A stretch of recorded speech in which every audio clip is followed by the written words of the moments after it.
है कि हमारी कुछ बहना है, सब नहीं, हम सभी की बात नहीं कर रहे हैं। यानी कुछ हमारी बहना ऐसी है और कुछ हमारी माताएं ऐसी है कि शादी हो गई, ससुराल भी चली गई, फिर भी साड़ी पहनना नहीं चाहती है ना, साड़ी पहनना नहीं चाहती है।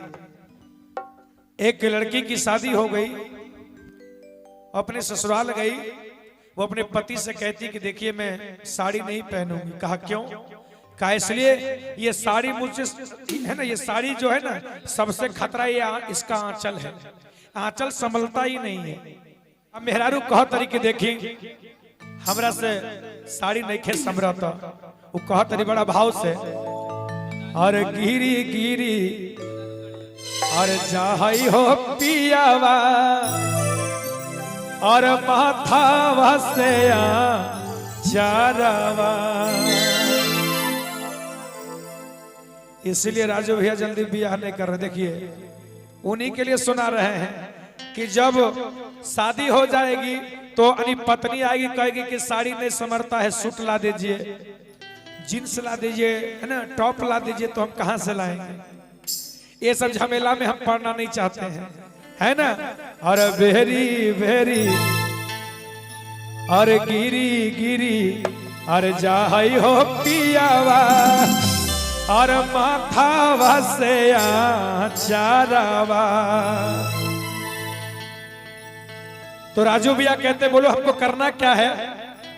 तो पत्नी कहती है अरे यहू डर कराईदा, अरे आज मंगाईदा, अरे पटना से सूट सलवारवा, अरे यहू डर कराईदा, अरे आज मंगाईदा, अरे देवघर से सूट सलवारवा। अरे गिरी गिरी अरे गिरी गिरी जाहई हो पियावा माथा वसया चारावा। गिरी गिरी जाहई हो पियावा माथा वसया चारावा। आउटर कराईदा आज मंगाईदा, आउटर कराईदा आज मंगाईदा, पटना से सूट सलवारवा। कह तारी आउटर कराईदा आज मंगाईदा, पटना से सूट सलवारवा। कह तारी कि देखो इस साड़ी के आंचल हमरा से नहीं समरता, अरे यहू डर कराईदा आज मंगाईदा, अरे पटना से सूट सलवारवा। काहे? त गिरी गिरी जाहई हो पियावा माथा वसया चारावा। गिरी गिरी जाहई हो पियावा माथा वसया चारावा।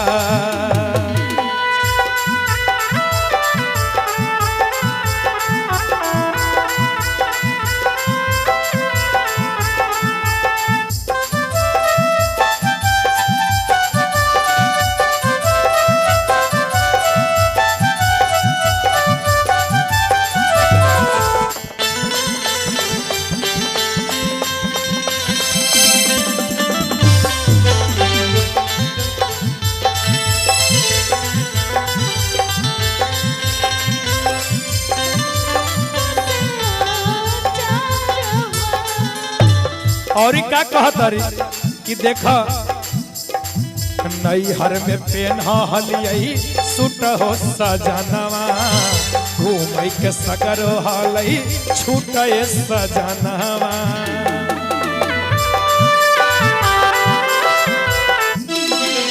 नैहर में पेन्हा हलियई सूट सजनवा, घूम के सगर हलई छूट सजनवा।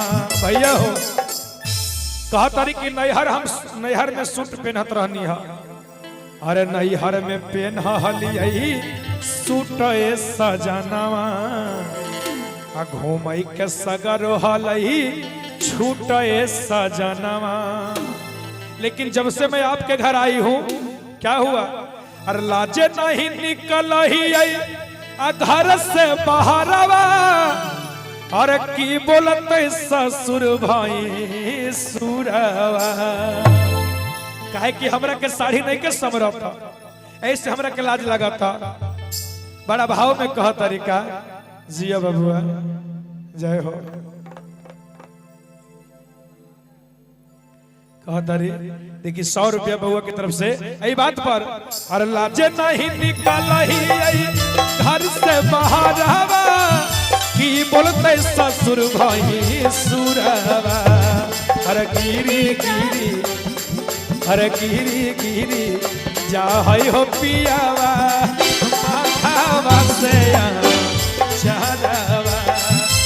गिरी गिरी जा हो पियावा माथावा से चारवा।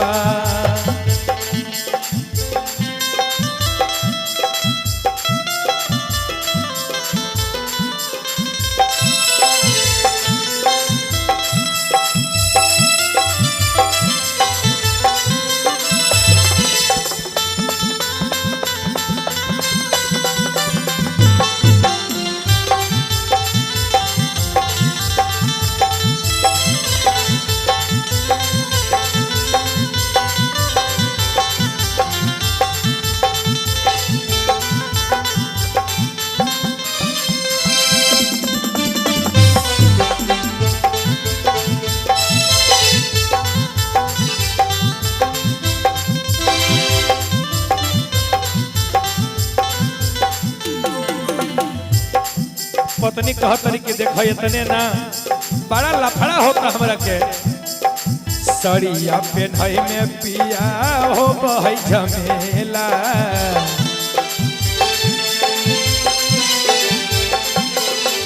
कनी हेने सुना देखी कहता तरी कि हमरा से साड़ी ना संभरेला, बड़ा झमेल होखेला। ऐसे हमरा के यही तरह सूट लिया दा है ना। सड़िया ने संभर पिया हो बहई झमेला। पतमान बालक बेदर्दी आमन या लवेला।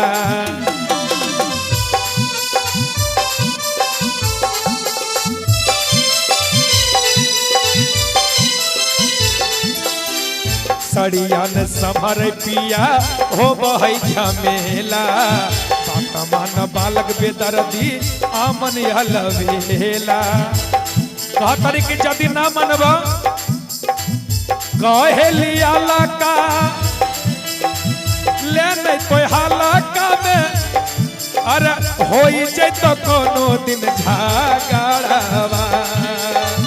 कहेलिया लका लोह नहीं तो हालका में हो जैतो कोनो दिन झगड़वा। अरे गिरी गिरी जा हो पियावा माथावा से चारवा। अरे गिरी गिरी जा हो पियावा माथावा से चारवा। अरे गिरी गिरी जा हो पियावा